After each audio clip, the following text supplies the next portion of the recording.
At the party, a rapper gets up and he just starts rhyming over the beat just for like hours and hours. And she goes, "This is great. I could record it and make it a hit."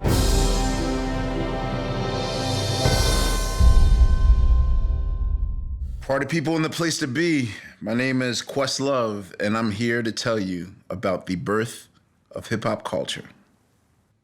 Now, it's 1973, so Clive Campbell, aka Kool Herc, born in Jamaica, has come to New York to find a better opportunity. And he's like, yo, I'm gonna be a big DJ. So he's playing soul music. And there was always a part in that song where they would literally give the drummer some, and that's called the breakdown. Breakdown. So soon as James Brown warns you that we about to give the drummer some, suddenly the place would go out their mind, like and then Kool Herc would just be at the turntable like, yo, I got it. I'm gonna play only the best part of the song, only the break, and then move on, and then move on, and then move on. And then his sister, Cindy Campbell, is like, hey Herc, no. She was saying, hey Clive, I want you to DJ my back to school jam. And Kool Herc is like, yep. So August 11th, 1973. At this particular party, Kool Herc invented the merry-go-round theory. First of all, he was using 2 turntables, which was unheard of back then. And he's like, watch. And he played those 11 seconds, the break. And then when that part was over, he'd fade it and then go to the next song using this other turntable. And the party was spinning on their heads, spinning on their knees, spinning on their backs, spinning on their noses. And Kool Herc is like, sorry. Let's feel like the Michael Jackson Smooth Criminal lean is about to happen. Like that, that's what's happening. Anyway, so his claim to fame was inventing hip hop. Pretty good invention. And then in 1976, Joseph Sadler, AKA Grandmaster Flash, would take a crayon and mark the point where the break starts. And then one day he was just tired of doing that. How can I take the merry-go-round theory and make it better? And so he goes to Radio Shack and says, I want a cueing system that will allow me to hear a record before the audience hears it. How can I do it? And they said, are you out your mind? There's no way that you can do it. So he's basically taking a razor and slicing the chords and inserting the chords into the back of the mixer. And you know, everyone's like, no, you're gonna destroy the system. You're gonna destroy the system. And he's like, no, I got this. And with his scientific trickery, he invented the cueing system. Now Flash is like, I'm able to take a 4-bar drum break, 1, 2, 3, and extend it. He has 2 copies of the same song.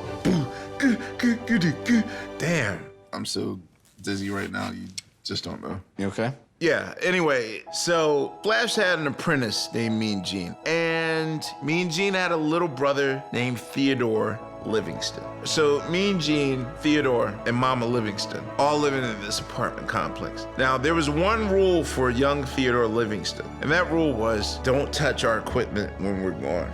It's like, all right, 5, 4, door shuts, 3. Now he's like, I'm 12 years old, but if it kills me, I'm gonna be bigger than Kool Herc and Grandmaster Flash. But Mama Livingston, she just told him, yo, just keep it down. And he's like, sorry, Mom. But he started making a mixtape, and he was loud, boom, and she busted again. I thought I told you to turn it down. And he puts his hand on the turntable, and he's like, oh man, I'm gonna get it now. But here's the thing, his mixtape that he was recording was still recording. But she startled him so much that he started shaking. And then he decides to stop the tape, and he wanted to hear the progress he did. So the point where she's yelling at him, he had an epiphany. He said, wait a minute, you mean to tell me when I put my 3 fingers on this record and I do this, it makes this weird noise? He's like, maybe it's a fluke. So then he gets another record. He says, yo, this sounds credit. So I can go ticka ticka ticka ticka ticka ticka ticka ticka pop. Oh snap. I think I just invented scratching. So he had a Batman, wait till they get a load of me moment. So he waits this perfect block party because he knew that he had lightning in a bottle. and Flash, Herc, every DJ is there. I mean, he has to stand on a crate in order to reach the turntable. That's how much of a kid he is. And it's just a moment full of tension. He just looks at the stylus and he goes, z, z, z, z, z, z, z, z, z, and the audience goes apeshit. He doesn't just extend it like Flash does, like an extended loop. He is like,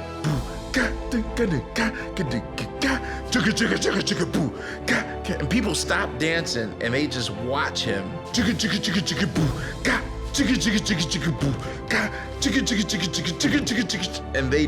that's the first time they ever heard scratching. And Grandmaster Flash is looking like, what the hell was that? And Kool Herc is like, what the hell was that? And Grand Wizard Theodore felt elated and justified. So he takes Kool Herc's merry-go-round theory and he takes Flash's peekaboo system of hearing records ahead of time and then puts the perfect cherry on top, precise cutting and scratching. And that completes the final word of hip-hop DJing.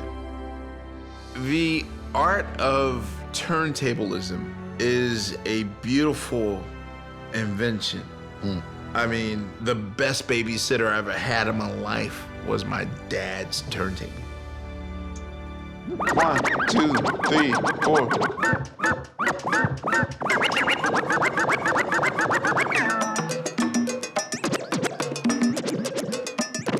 This is called that's nice. extending the beat. 1, 2, 3, 4.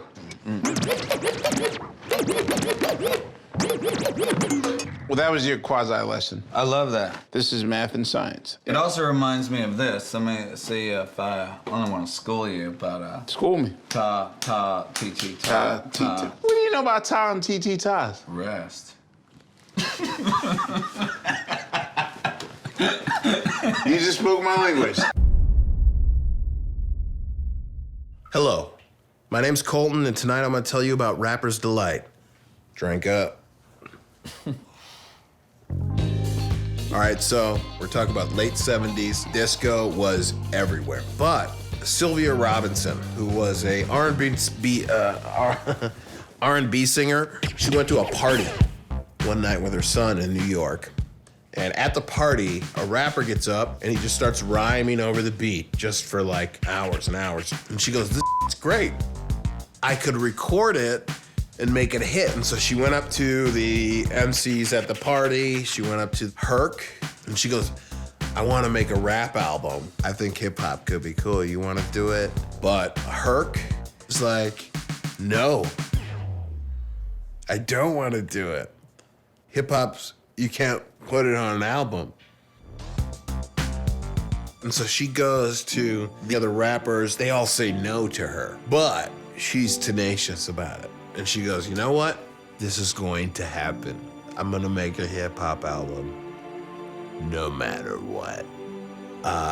Where's my son at?" She gets her son. She goes, "Take me to anybody who can rap and rhyme over music. Take me to them." And he's like, "Well, I know a rapping pizza guy." And her son takes her to the Crispy Crust pizza shop where they have the rapping pizza guy. "Hey, this is Big Bang Hank, the rapping pizza guy." She goes, "Hey, I hear you can rap."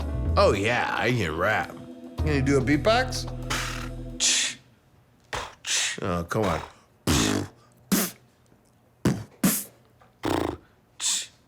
Like F, like the letter F. There you go, now make it a beat. "Sometimes I wear a vest and I'll never stop rhyming 'cause I'll never stop timing. All day I keep reminding all my friends of..." "Look, I'm gonna make a rap album. You should be on it. Who else do you want to bring in?" Big Bang Hank is like, "I'll try to, let me think of some guys." He thinks of a couple guys who are like in the neighborhood. He brought in Wonder Mike and Master G, but he himself didn't have any raps. So he went to a guy named Grandmaster Caz. And he goes, hey, Grandmaster Caz, can you hook me up with some rhymes? Cause I'm about to do an album. Hey, of course, yeah, you do a rap on an album and makes everything great. Here's some raps like old that I did. Big Bank Hank is like, oh, these are great rhymes. So Sylvia Robinson brings Big Bank Hank, Master G, and Wonder Mike to her mansion. But then she gets into it, you know, like Dead Poet Society, like trying to be inspirational. She's like, oh, okay, do your rap about the motels. He's like, motel, hotel, great. Do your rap about Superman, like orchestrating it. But she's like, hold up, let me put it in the order of a song.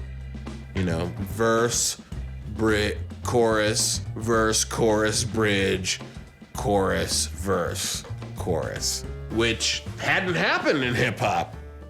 But I don't know if that makes any sense what I said, because I'm drunk, so I don't care. But I understand. They wanted to name the band the Sugar Hill Gang after this artistic community in Harlem. I'm a genius. So when they actually sat down to record it for the album, she was like, we have to get it down in one take.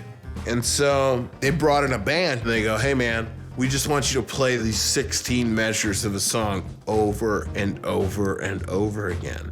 The boom, boom, ba-da, ba-da, bum, bum, bum, bum, bum, bum, boom, ba-da, ba-da, ba-da, ba. You know, the song that you hear behind them while they're rapping is Good Times by Chic. But what they were able to pull off was a 14-minute song, and yeah, at the end of the day, they recorded it in one take. I have to pee. Put it in there. Yes, sir. Put it in there. Yes, sir. That's me drinking a bottle of Jameson tonight. But Colton, Look at that. FYI, I'm a monster, man. You can't stop me. Because here's the deal. They put it out. It's a hit. And the song just took off all over the world. But also at the time when it came out, people like Herc and Grandmaster Caz, these people are livid because this is not hip hop. And once that song came out and Chic heard it, they were like, hey, that's our song. They sued. She's like, that sucks. But regardless of whether or not it is made up of stolen raps or ridiculous beat that was stolen from another band, it created a genre of music and blazed the path for all other hip hop.